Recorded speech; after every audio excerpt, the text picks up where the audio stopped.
This is Bart Peterson, and you are listening to the FCPA Compliance Report on the Compliance Podcast Network. This is Greg Gilchrist, and you are listening to the FCPA Compliance Report on the Compliance Podcast Network. This is Dan DeMarco, and you are listening to the FCPA Compliance Report on the Compliance Podcast Network.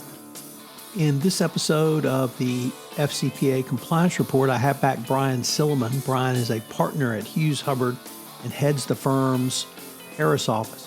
We take up a couple of articles that Brian has recently authored. In this episode, I have Raman Kalyan and Talhah Mir.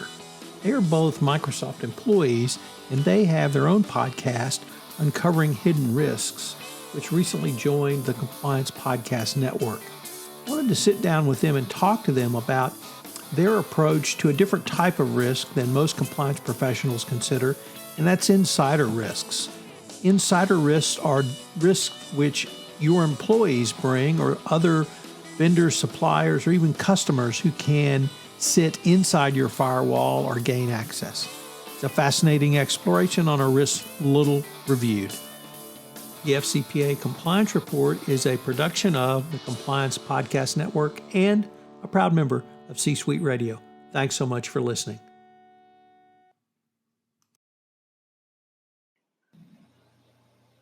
Hello, everyone. This is Tom Fox back for another episode, and you are in for a real treat today because I have Raman Kalyan and Talhah Mir, both from Microsoft, fellow podcasters, here to talk about their podcast and the work they do for Microsoft. So, gentlemen, first of all, welcome, and thank you so much for taking the time to visit with me today. Thanks for having us, Tom. Indeed. Thank you. So, I was wondering if you could start telling us your current role at Microsoft and a little bit about your professional backgrounds. Sounds good. Talhah, you want to go first? Yeah, I'd love to. So I've been at this company quite a bit now and spent quite a bit of time doing different things in security and compliance. And the thing that's most relevant, I guess, for this conversation is about, I'd say 4.5, 5 years ago, I got tapped from our CISO to go build out an insider risk program for Microsoft. Hadn't done anything in that space before. Incredible learning opportunity, incredibly eye-opening in terms of looking within and not just outside. And that led to a whole bunch of discoveries and whatnot, and connected a lot of peers in the industry as well. And from there, I came over to this team, working with Raman about 2.5 years ago now, and started working on a product offering to help our customers solve this problem. Yeah, so Raman Kalyan, I'm on the Microsoft 365 product marketing team. And like Talhah mentioned, I've been on this team for about 6 years. This is our compliance team. And so what that means is we have solutions that we offer organizations to help them mitigate, understand and identify risks that they have and meet certain requirements that they might have from a compliance perspective. So solutions ranging from e-discovery to information governance, information protection. And like Talhah said, 2.5 years ago, we sort of partnered up to create the insider risk management solution at Microsoft, and excited to see where the solution is now, and obviously to talk to you, Tom. It's a great opportunity. As I said earlier, you guys are fellow podcasters, and you have a podcast called Hidden Risks, and I've had the chance to listen to a few episodes, and a couple of things struck me about this podcast. Number one, and I apologize because I can't remember the name of the person who told me this, but he said your greatest risks are those behind your firewall. And I thought he was talking about a data breach risk or security risk. And what he meant was your people, your employees, because they have the greatest access to basically the keys to the kingdom. And no one really in the anti-corruption compliance world, and I think in AML, trade sanctions, or any of the others, really focuses on that. They think about third parties. They think about risk assessments. They think about who we can do business with, where we can do business with, and how we can do business with them. Nobody's looking at the risks that you guys are looking at. So what I wanted to start with asking you, why did you guys start this podcast, and really what do you hope to really communicate and achieve with it? Yeah, from a podcast perspective, we're kind of looking at how do we drive more awareness to insider risks, right? To your point, as we spoke to CISOs, as we spoke to other organizations around the world, what we found was that Yeah, they have a sense for insiders in their organization, perhaps not doing things that they should be doing, or doing things that they shouldn't be doing. And but their focus primarily is, and the attention is on external risks, right? That's where you see a lot of the press, a lot of the input on like, hey, I'm getting hacked, or my employees installed some malware. But yet there's all these sorts of things going on. And so as we went down this path of not only building out our solution to help organizations identify these risks, but then more importantly, how do we drive awareness of not only the solution that we have, but more importantly, the issue at hand, the broader issue around insider risk. And so that was the impetus for the podcast. I mean, we certainly do blogs, we have webinars, we have, sessions at Ignite and our different events. But we found like, hey, this is an interesting medium. The other thing was that, Tahlah and I have a good, working relationship. We tend to get along, I think. And so the chemistry is there to actually deliver more of a sort of a show that people can listen to, in this world of I'm working remotely. I might be on my Peloton. I want to listen to something. And so the next thing you see is like, well, hey, we've got a lot of people listening. So that was sort of the impetus. Tahlah, anything else on that? Yeah, no, one other thing I'd add to that, Tom, is so when I was part of the team building out the Insiders program for the company, we joined this forum called the OSIT group, the Open Source Insider Threat Working Group. And this is a group part of the Carnegie Mellon CERT Institute. And within that, it was like for practitioners by practitioners. So it was a bunch of insider risk, insider threat specialists from across the company, across the world. And we're talking about this stuff. And you can see this sort of groundswell, like, holy crap, this is a real thing. We got to do something about it. But it was very much sort of caged within that little community. And then when I came into this role, we started talking to a lot of customers. Everybody you talk to, it's like, yeah, this is a problem, but we don't know how to wrap our head around it, right? It's not like a malware where I can just, identify it, contain it, and eradicate it. This is people I'm talking about. And they might be doing something intentionally or unintentionally. How do I wrap my sort of brain around that? So this was our attempt to kind of get it out there, like Raman said, right? That it is out there. There are things that can be done about it. And we got to just come together to figure out what that solution is.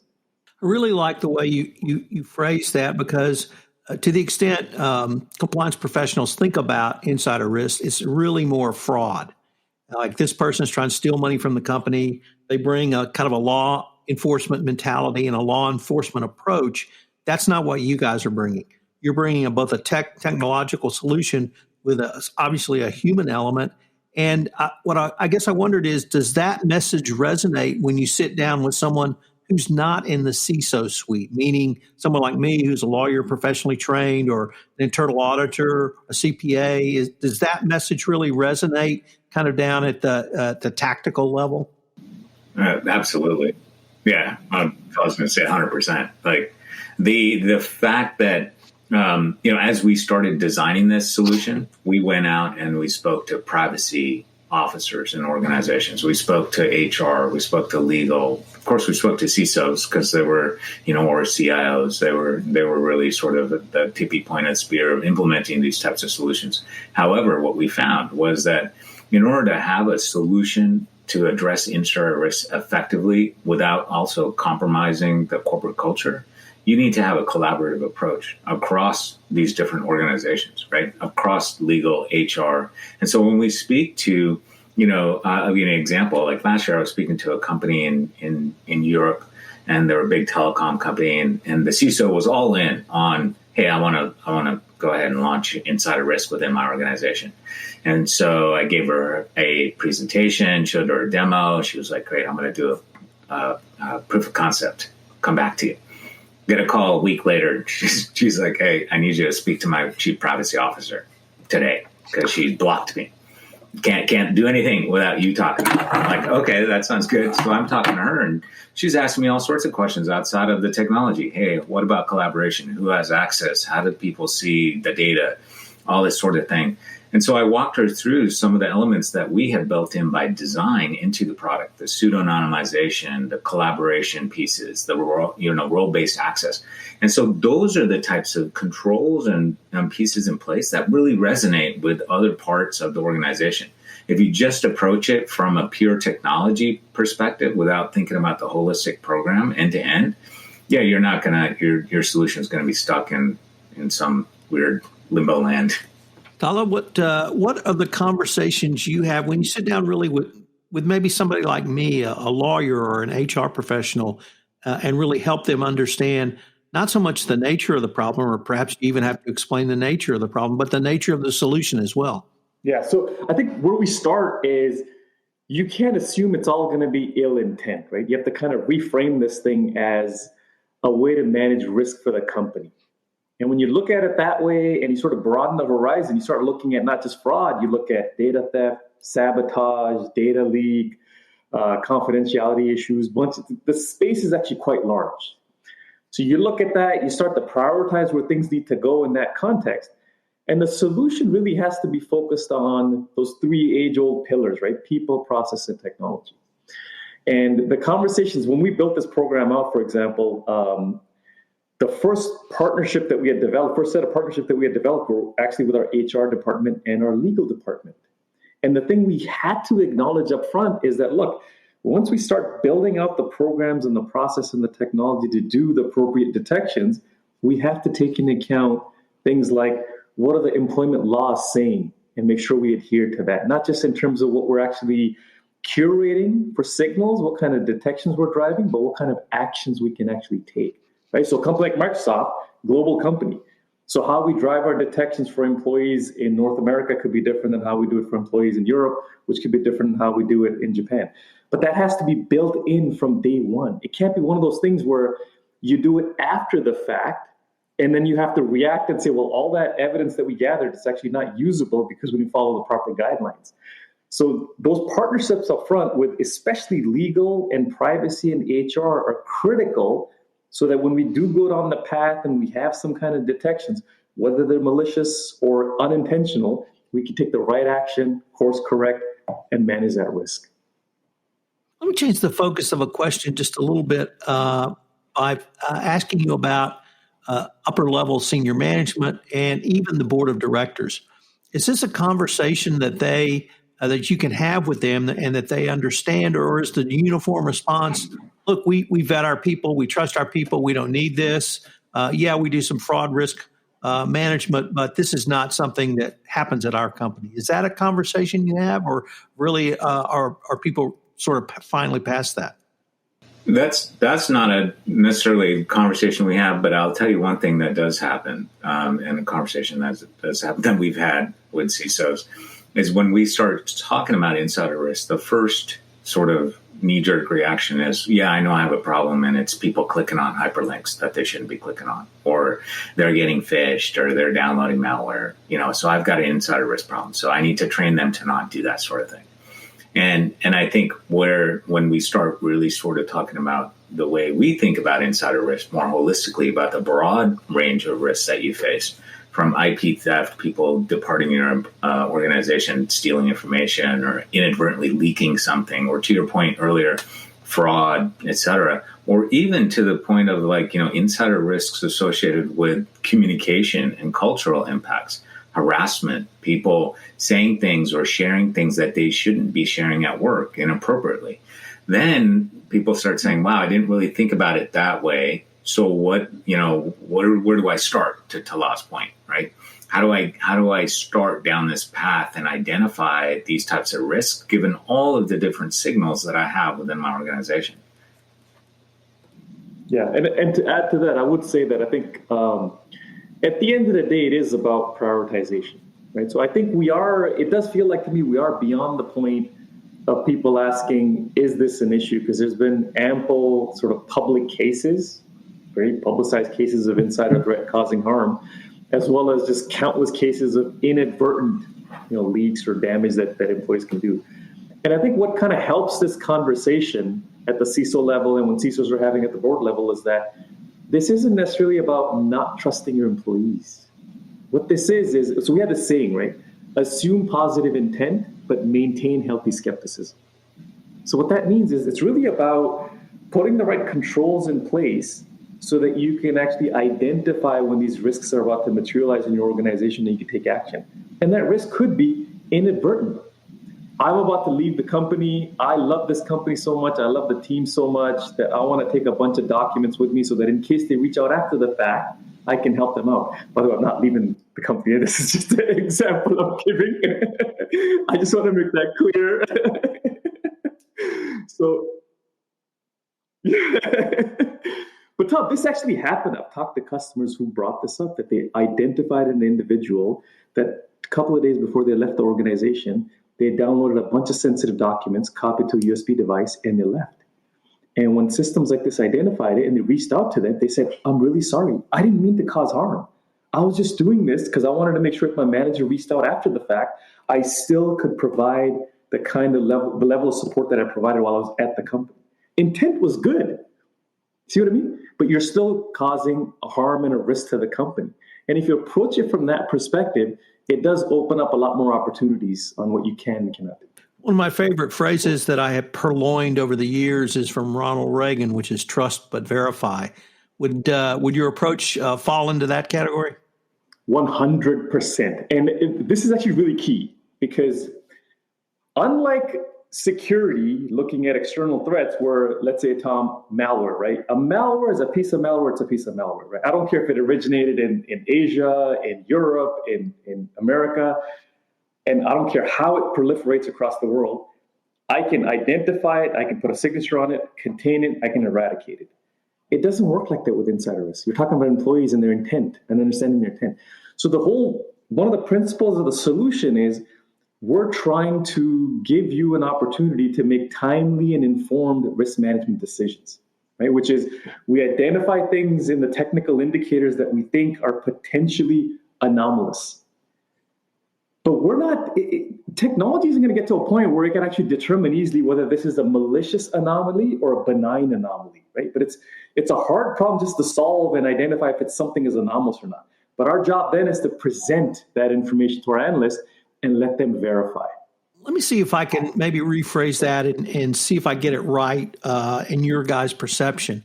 It really strikes me after listening to you that this is a much more macro risk management process. What I thought I was going to visit with you about is, perhaps a data breach, a fraud risk, or some other type of risk. But what I think I'm hearing is it's risk. And we don't know how many risks there are. We can't categorize them right now. There may be a new risk tomorrow that we haven't thought of. But this is an approach which allows you, that's broad enough and flexible enough that allows you to, as you said, Tal, look for anomalies.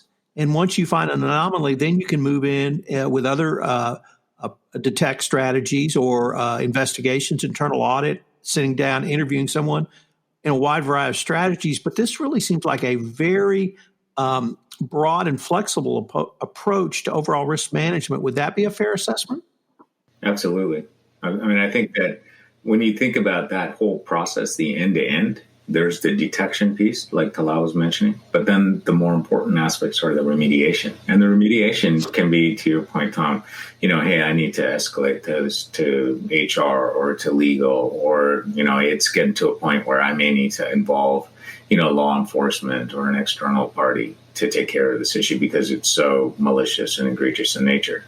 Other aspects, the inadvertent parts of the risk spectrum, there's the remediation are more sort of like, hey, I need to maybe remind this individual that here, this is not acceptable as part of our policy.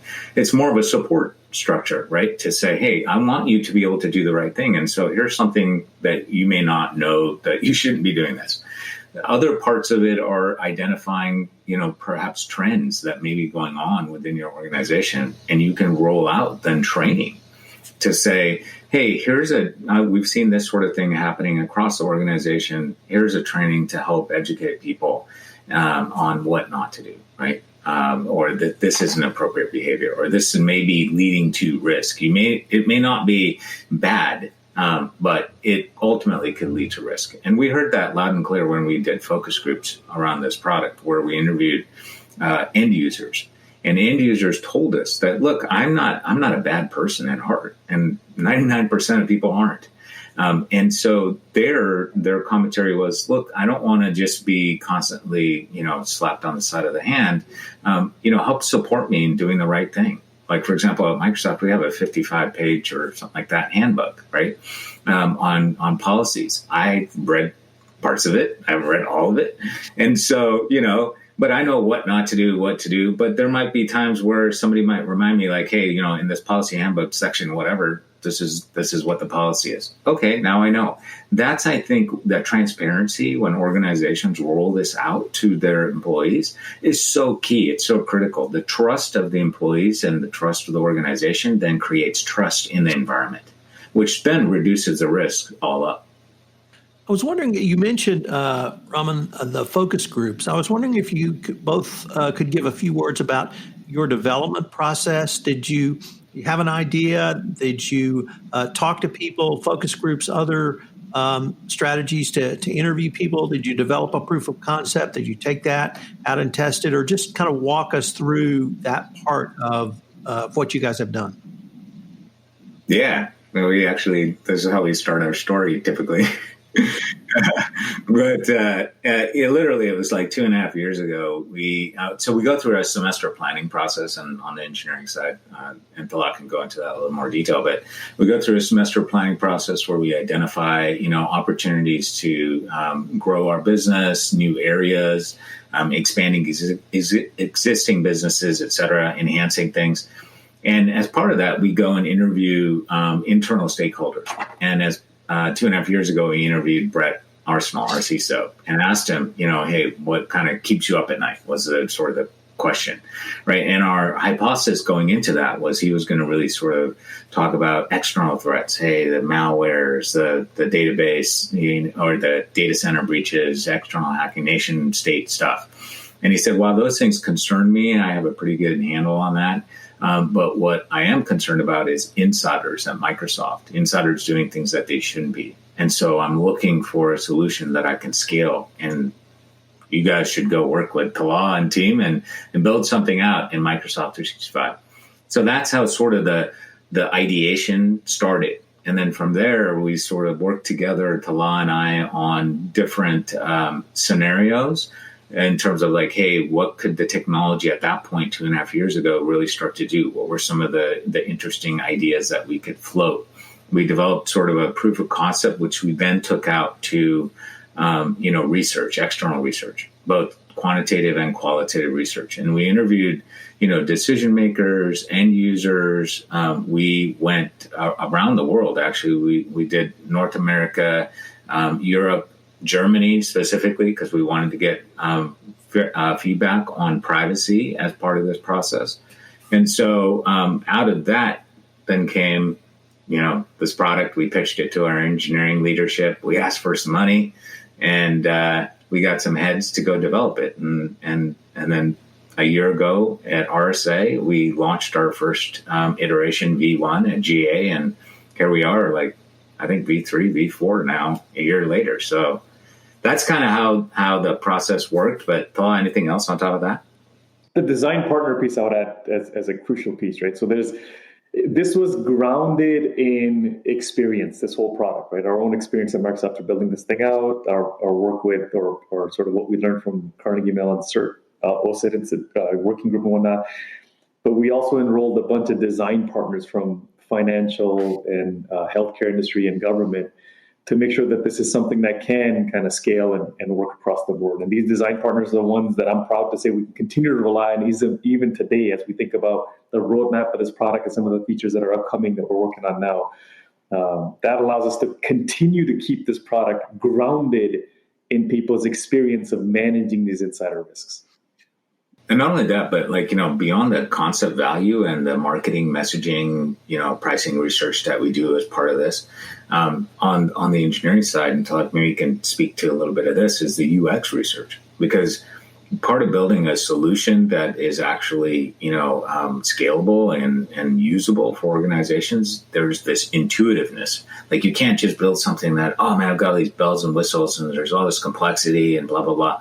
You want to try to take the complexity and simplify it such that the user can use it, especially in the case of this product, because we are talking about collaboration between security and HR and legal, and you get into situations where people may not be as technically savvy, but yet they have an important role to play in the process.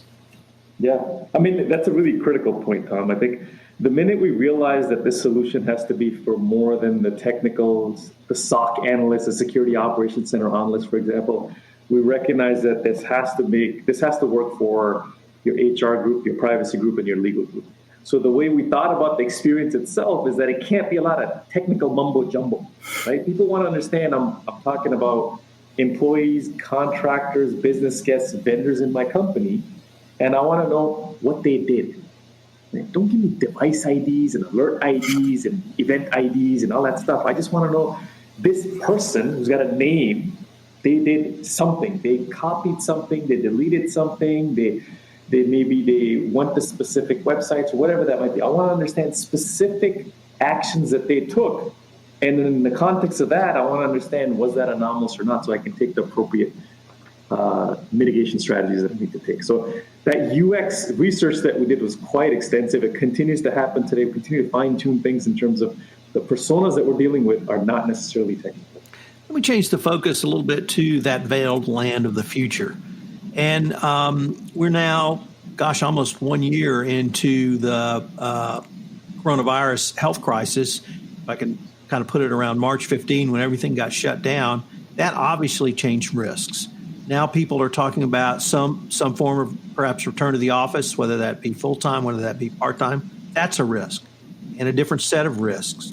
And I was wondering if these types of changing risks that we had not considered in 2018 or 2019 are part of the risk portfolio that you guys can help companies with, and certainly the tools you've developed are flexible enough to help really with both questions. I think the answer is 100% yes. What's happening is it's certainly drawing more attention to these types of risks, because what you have now is you have a workforce that's no longer contained or well managed inside some sort of a walled garden, if you will, right? They're not really behind a firewall anymore. They're just all over the place. And what's happening is as your workforce starts to kind of disperse out, your data, your information systems are also becoming a lot more ubiquitous. They're everywhere now. And the landscape is becoming a lot more sophisticated. And so, for example, one of the things that we really pride ourselves on is the fact that it's really easy to get started, and a lot of the data points that we curate to understand what your employees and contractors and vendors are up to are based on access that they do to cloud resources.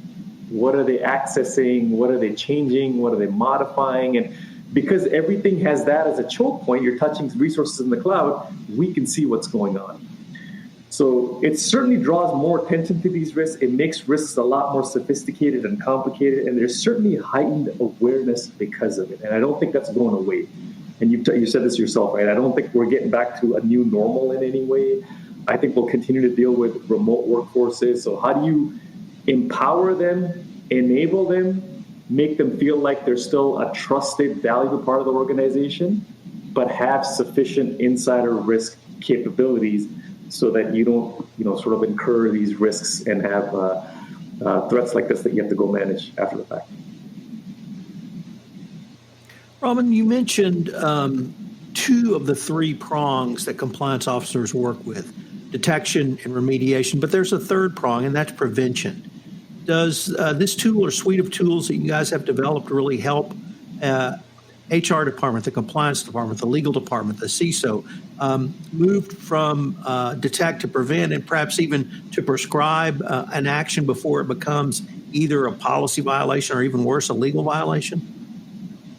Yeah, absolutely. So as we think about the suite of solutions that we have, the integrations that we have with insider risk management into things like Microsoft Information Protection, the endpoint DLP product that we have, there are things that we can do from a prevention perspective, right? So understanding what sensitive data you have, where it's located, classifying it and labeling it is an important aspect of the overall program.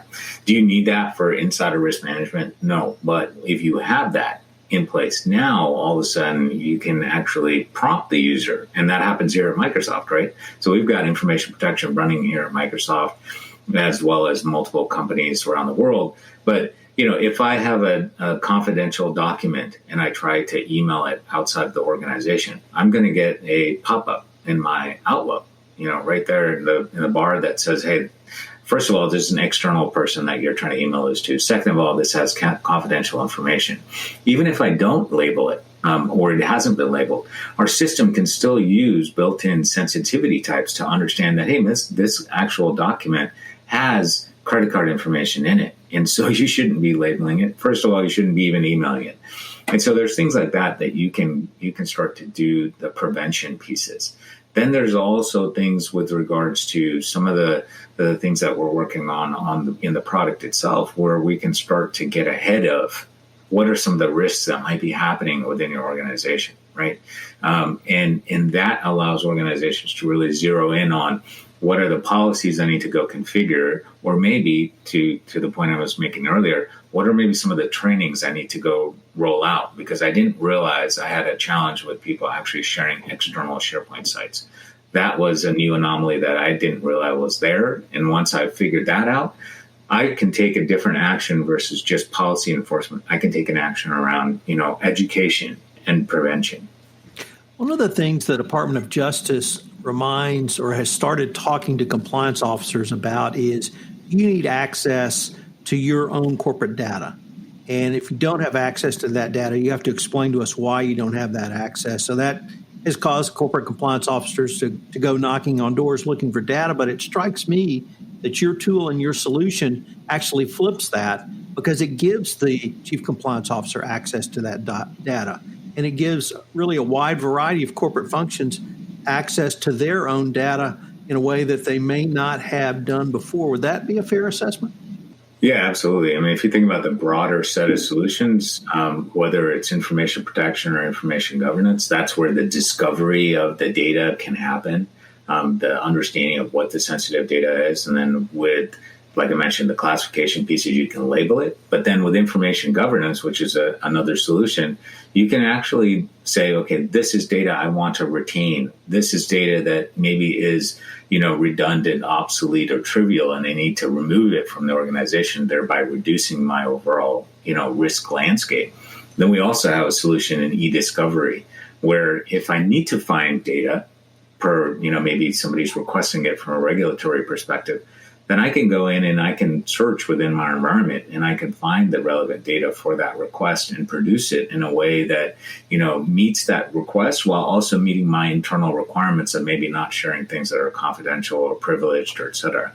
So these suite of solutions that we have, they all sort of work together in one way or another. There's some integrations here and there. And then each individual solution allows you to focus in on a specific set of, scenarios or needs that you may have, providing you with that type of benefit.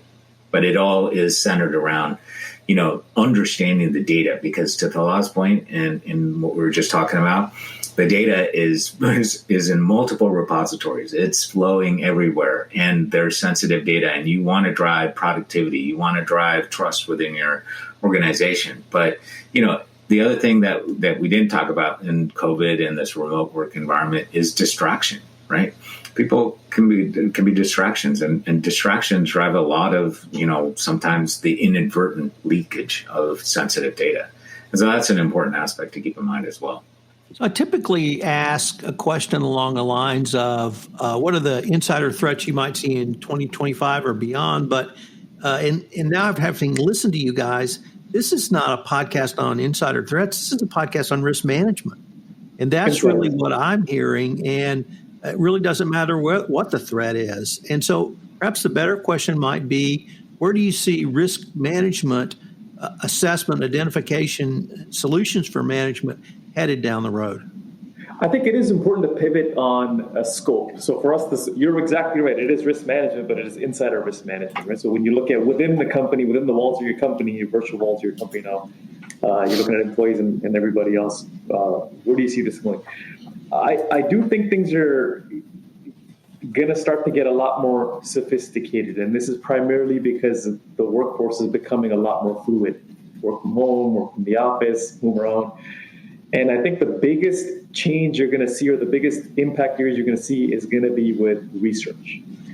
So there's a lot of work that we're doing because there's so much data and there's so much, and people much smarter than me talk about this to try to educate me, and I always get this wrong. But what's needed in this space is things like multivariate analysis. Right? You can't just look at a person and what they did. You have to be able to look at one person, their set of actions that they're taking, which could be across multiple dimensions, across time, and then baseline that across the entire organization. That requires really complicated multivariate analysis. We're certainly very excited about that because the more complicated this space gets, I don't think the right answer is just to say, it's just too much. We can only do this, or this, right? To your point, it is insider risk management. So what we're spending a lot of time on, I think where things are going, if you look out into the future, is you're going to get a lot more sophisticated research-based or data-driven detections that help kind of make sense of things and make it easier for humans, for compliance officers, for investigators, for lawyers, for HR, for business to understand this is wrong, or this is a mistake, or this is actually something fine, I can live with it. But getting you that information in an enriched form requires a lot of in-depth analysis. And I think that's where you're going to see the trend moving when it comes to insider risk management. Yeah. One thing just to add on top of that, we had a conversation with a CISO just the other day in a large consulting company. And one of the things that he said that really struck out to me is around he wanted to accelerate time to action. When he identified a risk, the ability to accelerate the time to action is key. He didn't want to spend a lot of time, or have his team spend a lot of time in managing different scripts, correlating different sort of signals, and looking at different things and trying to figure out different rules. He wanted to really get to the point of like, okay, I've identified a risk. Now I need to take action on that risk. And action maybe I need to stop it. I need to, drive training, whatever the case may be. So as I think out to Tahlah's point, what really sort of, the thought that ran through my head there was it's really about the improvements in the machine learning. That's really going to be what the future holds here.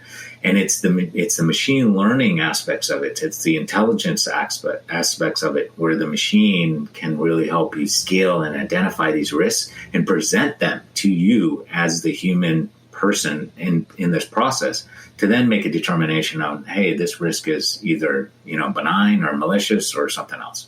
Well, gentlemen, unfortunately, we are near the end of our time for this episode, but this has not only been a fascinating episode for me, I think our listeners are really going to learn a lot, and I hope that I can perhaps call upon you in the future to continue the conversation. We would love that. Absolutely. Hello, everyone. This is Tom Fox. Thanks so much for listening to this episode. I'm extraordinarily pleased to announce the pre-publication pre-sale of my latest book, The Compliance Handbook, Second Edition, published by LexisNexis. It will be published in April. Quite simply, this is the best single volume, single author book on compliance programs. The creation, the design, the implementation, and the enhancements of best practice compliance programs are all laid out in this book. If you're in the compliance field, in the compliance discipline, this is the book for you, far better than any other book on the market, if I may say so myself. I'm going to link to it in the show notes for a pre-sale. There's also a discount. Thanks again for listening to this episode of the FCPA Compliance Report, and I hope you'll join me again next week for another episode.